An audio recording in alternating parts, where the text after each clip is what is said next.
Bismillahirrahmanirrahim. Assalamualaikum warahmatullahi wabarakatuh. Apa kabar anak-anak kelas 4 SD Plus Al-Aitam? Semoga kita tetap semangat dan selalu berada dalam lindungan Allah Subhanahu wa Ta'ala dan diberikan kesehatan olehnya. Amin ya Rabbal Alamin. Bertemu lagi dengan Ibu dalam pembelajaran tematik yang akan Ibu bahas saat ini mengenai tema 2, subtema 3, pembelajaran 3 dan 4. Adapun tujuan pembelajaran hari ini yaitu 1.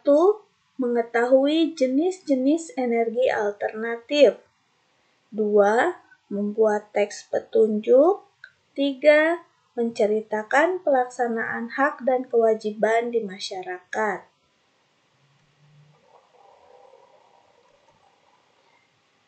Sebagian besar energi yang kita gunakan berasal dari bahan bakar minyak bumi dan batu bara.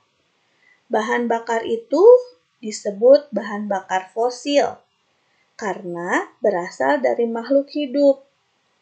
Bahan bakar fosil jumlahnya terbatas dan tidak dapat diperbaharui, sedangkan kebutuhan manusia akan energi semakin meningkat.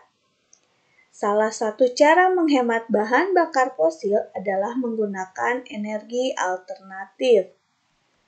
Energi alternatif berasal dari alam sebagai pengganti bahan bakar fosil. Contoh dari energi alternatif yaitu matahari. Matahari adalah sumber energi panas dan energi cahaya yang tidak pernah habis. Tumbuhan memanfaatkan energi matahari untuk fotosintesis.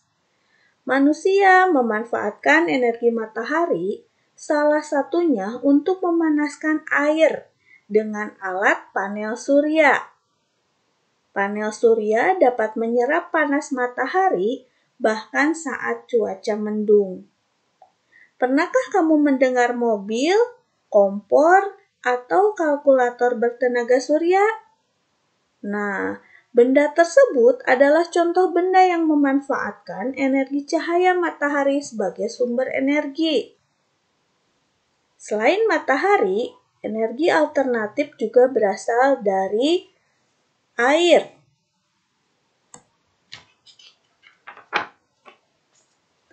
Aliran air selalu mengalir dari tempat yang tinggi ke tempat yang rendah. Air yang mengalir memiliki energi gerak yang dapat diubah menjadi energi listrik atau energi hidroelektrik. Semakin cepat aliran air, semakin besar listrik yang dihasilkan. Saat ini, aliran air yang deras banyak dimanfaatkan sebagai pembangkit tenaga listrik. Air dibendung dalam sebuah waduk, kemudian dialirkan melewati terowongan yang menurun. Aliran ini akan memutar baling-baling kincir yang dihubungkan dengan generator. Generator yang berputar akan menghasilkan listrik. Pembangkit listrik yang dihasilkan dari air kita sering sebut sebagai PLTA. Energi alternatif selanjutnya yaitu angin. Angin adalah udara yang bergerak karena perbedaan tekanan. Angin dapat menerbangkan benda-benda karena menyimpan energi gerak. Energi gerak pada angin dapat dimanfaatkan untuk menggerakkan perahu layar. Energi gerak pada angin juga dapat diubah menjadi energi listrik oleh turbin angin. Turbin angin biasanya terdapat di daerah yang berangin kencang. Di dalam turbin angin terdapat generator yang berfungsi membangkitkan listrik. Ketika angin kencang berembus, baling-baling turbin akan berputar. Generator yang terhubung dengan baling-baling akan ikut berputar sehingga menghasilkan listrik. Pembangkit listrik yang dihasilkan dari angin sering kita sebut sebagai PLTB atau pembangkit listrik tenaga bayu. Energi alternatif selanjutnya yaitu panas bumi. Panas bumi berasal dari dalam bumi. Energi panas dari dalam bumi dapat menghasilkan uap air panas yang menyembur ke udara. Uap air panas yang memancar dapat menggerakkan turbin dan menghasilkan energi listrik. Pembangkit listrik yang berasal dari panas bumi sering kita sebut sebagai PLTPB. Masih banyak lagi energi alternatif seperti yang berasal dari kotoran sapi yang digunakan untuk pembuatan biogas sebagai pengganti gas LPG dan limbah pertanian yang digunakan untuk pembuatan biomasa.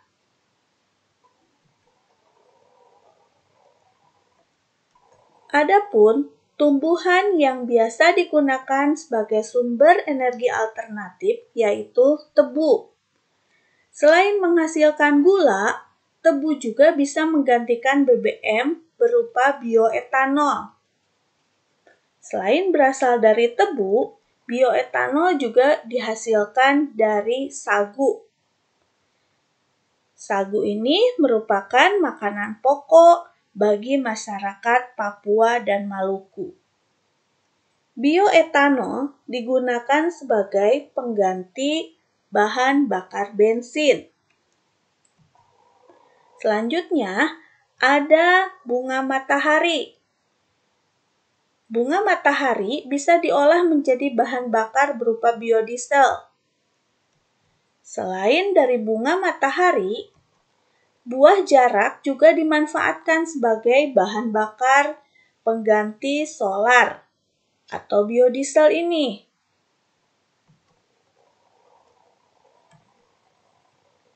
Pemanfaatan energi dari tumbuhan dapat kita contohkan dengan kentang sebagai baterai. Pada percobaan pertama, kentang satu buah.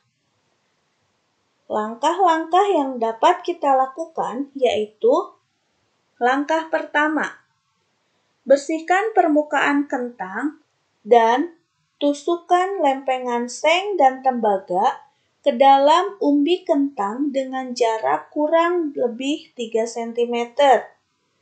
Seng dan tembaga ditusukkan pada lokasi yang berbeda.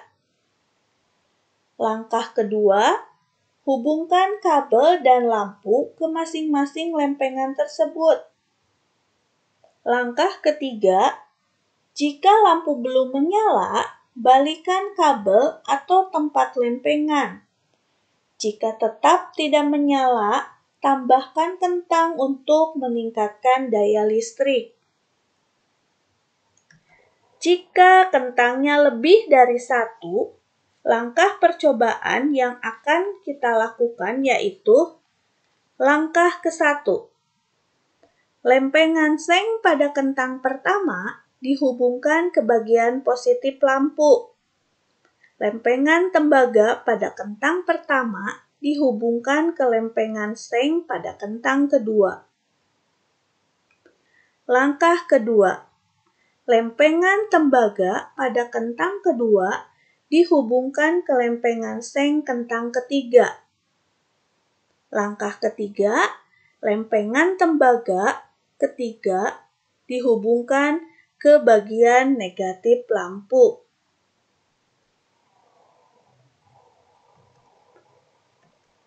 Sebuah percobaan pastinya dilengkapi dengan tujuan, alat dan bahan, langkah-langkah, hasil percobaan, dan kesimpulan. Dari percobaan itu kemudian dijadikan laporan percobaan.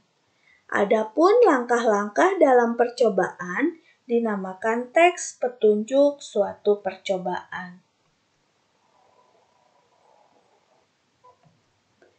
Selain teks petunjuk suatu percobaan, sekarang kita akan memaparkan teks petunjuk pembuatan poster. Yang pertama, tentukan poster sesuai tema. Langkah kedua, siapkan kertas warna, karton, spidol warna, dan hiasan berupa gambar. Langkah ketiga, gunakan bahasa santun dan menarik. Langkah keempat, tulislah teks petunjuk menggunakan spidol warna agar lebih menarik. Dalam menggunakan energi, kita sebagai warga masyarakat mempunyai kewajiban terhadap energi tersebut.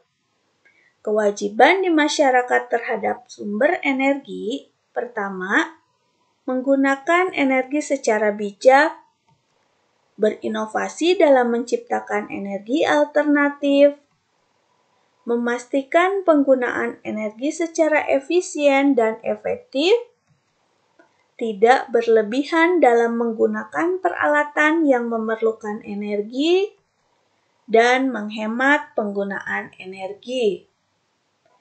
Selain kita berkewajiban terhadap energi, kita sebagai warga masyarakat juga mempunyai hak terhadap sumber energi tersebut.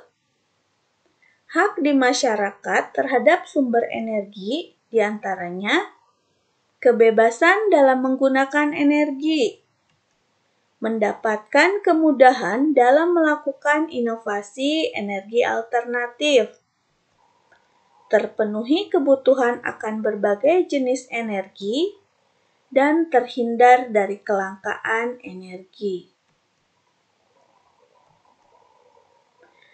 Maka, sebagai warga masyarakat yang baik, kita harus seimbang dalam melaksanakan hak dan kewajiban tersebut. Nah, demikian anak-anak pemaparan Ibu tentang materi hari ini. Semoga bermanfaat untuk kalian semua. Terima kasih. Wassalamualaikum warahmatullahi wabarakatuh.